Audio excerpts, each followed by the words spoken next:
Bueno, ya estamos hablando con el doctor en Historia, Rubén Chapero, porque hace unos días la legislatura santafesina convirtió finalmente en ley la declaración de patrimonio provincial a lo que es el convento de San Francisco y el museo. Sí, recién ahora la provincia declaró monumento a lo que es este tradicional edificio del casco histórico santafesino, más allá de que ya tenía una protección, o no, se lo vamos a preguntar precisamente a él. ¿Cómo está, Rubén? Gracias por venir. Buenos días, muchas gracias por la invitación. Bueno, ya había una declaración de monumento por parte de la Nación. Sí, Monumento Histórico Nacional en la década del 40, que permitió un poco la revalorización según los parámetros de aquella época, y es lo que hoy actualmente está en pie, ¿no? Esta reválida provincial, si se quiere, ¿qué podría implicar, digamos, la llegada de más recursos para poder, bueno, dar cumplimiento a algunas necesidades que tiene el monumento? Pienso que es importante este tipo de ley provincial porque la provincia puede accionar frente a Nación para solicitar mayores recursos, ponerse de acuerdo en cuanto a las tareas. O sea, siendo Monumento Histórico Nacional, por ley, digamos, por su implicancia, corresponde a la Nación que vaya haciendo todo el mantenimiento y la puesta en valor. Pero esto me da la posibilidad de decir, bueno, si hay una ley provincial, el Estado provincial ya puede también intervenir, sobre todo en peticionar para que los organismos nacionales trabajen en pos de la preservación del monumento. ¿Cuál es la importancia histórica que tiene este edificio en Santa Fe? La importancia histórica radica en prácticamente desde la fundación. O sea, los franciscanos llegan a Santa Fe como primera orden religiosa, primero en el sitio antiguo, y luego cuando se trasladan, se levanta este edificio que realmente es uno de los poquísimos ejemplos de techumbre mudéjar que hay en esta zona, en el cono sur, digamos. Expliquemos qué es este tipo de techumbre o por qué tiene esta particularidad. Para decirlo en términos simples, la cubierta o el techo de San Francisco está hecho con un sistema de madera que se le llama parinudillo y que proviene de la herencia islámica en España. Ahí tenemos el primer punto de importancia, un edificio que 200 años después de la expulsión de moros y judíos de España retoma esa impronta constructiva. Y la techumbre es quizás la joya más evidente y importante. Está hecha con madera del Paraguay, que se traía enjangada por el río Paraná, y con una dimensión en cuanto al ancho de nave, que está aproximadamente en los 8 metros, cosa que era imperioso realmente tener este tipo de cubierta. Si no, tendrían que haber sido, como fueron algunos edificios, entre 3 o con suerte 4 metros de ancho. ¿Y esta dimensión que usted mencionaba de 8 metros de la nave, están hechas solamente con una sola viga, digamos, con vigas, digamos, de un solo árbol? Pregunto, porque sí, desde la ignorancia absoluta. No, por favor. Lo interesante es ver que hay una viga que hace arrastramiento entre las dos vigas que hacen de cumbrera. Esas maderas son las maderas que venían desde la selva. Hoy ya casi no existen ese tipo de posibilidades porque los árboles prácticamente tenemos que considerar que habían crecido libremente durante cientos de años. O sea que prácticamente un solo árbol se podía usar para trabajar este tipo de madera. Sobre todo las maderas horizontales que van de muro a muro. Las que son inclinadas ya son menores, pero tienen otros sistemas de encastre para poder rigidizar la estructura y que eso soporte a su vez el peso que tenía por encima de la estructura una serie de piezas de cerámica que le diríamos tejuela, pero también podían ser ladrillos, y luego asentada en barro las tejas canal. En estos últimos tiempos hubo varios edificios históricos que trataron de ser recuperados y todos los ministros de Obras Públicas que han recuperado cada uno de estos espacios aseguran que el costo de mantenimiento y de cumplir con el valor patrimonial que tiene es mucho más elevado que cualquier otra obra.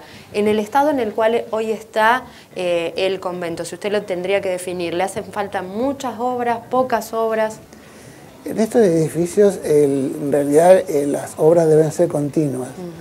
Porque pasados 10 años ya las patologías pueden agravarse y a veces no son visibles.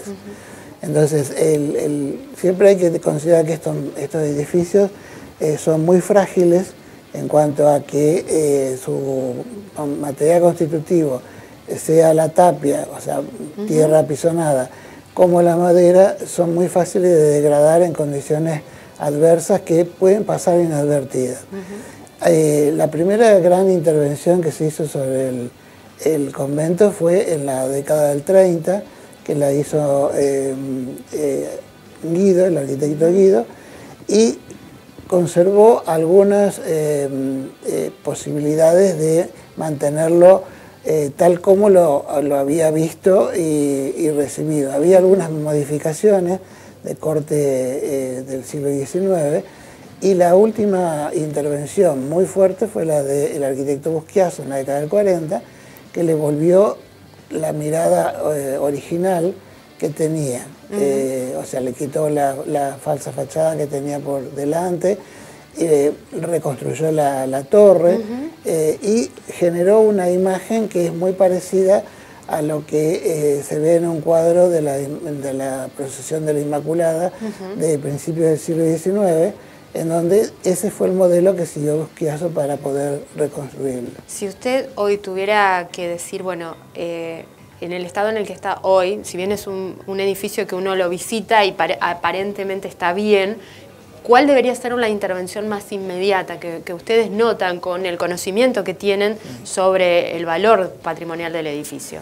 En este edificio lo importante siempre es revisar la techumbre, porque la techumbre puede tener pequeñas filtraciones de agua que pueden intervenir negativamente en lo que le llaman la cubierta de par y nudillo. Y entonces, a partir de eso, también hay que seguir con mucho mantenimiento los muros, o sea, que son de tapia, y si bien están protegidos, pero eso no significa que la protección de los techos de las galerías y demás sean una barrera a cosas ambientales como la humedad o algunos otros ataques biológicos. Sí, uno se pone a pensar que si es difícil por ahí impermeabilizar un techo en una casa común, uno no quiere pensar en esto donde muchas veces este tipo de tejas incluso ya no se consiguen, no se fabrican. Va a ser un trabajo, bueno, más que artesanal. Sí, es un trabajo artesanal, porque en el caso de que se tuviesen que cambiar algún tipo de pieza como las tejas, se tiene que tratar de buscar de hacer lo más parecido posible para que no aparezca una mancha donde indique, bueno, ahí hay una teja nueva. Claro. Entonces, y el tipo de teja que se hacía, ya hoy a nivel industrial es imposible hacerlo, por el tamaño, la composición de la arcilla y demás. Rubén, la importancia también de extender esto a lo que es el museo histórico, porque también es un lugar muy transitado, muy visitado, quizás, digamos, ahí es donde mayor transitabilidad hay y donde mayor desgaste de la estructura. Sí, ahora, la parte del museo es una reconstrucción que hizo Busquiazo en la década del 40. O sea que esa parte no es tan original. Bien, no es la casa de Diez de Andino. No. O sea, en realidad del convento original lo que queda son los muros, la techumbre de par y nudillo y parte de las celdas de los franciscanos que están en la clausura.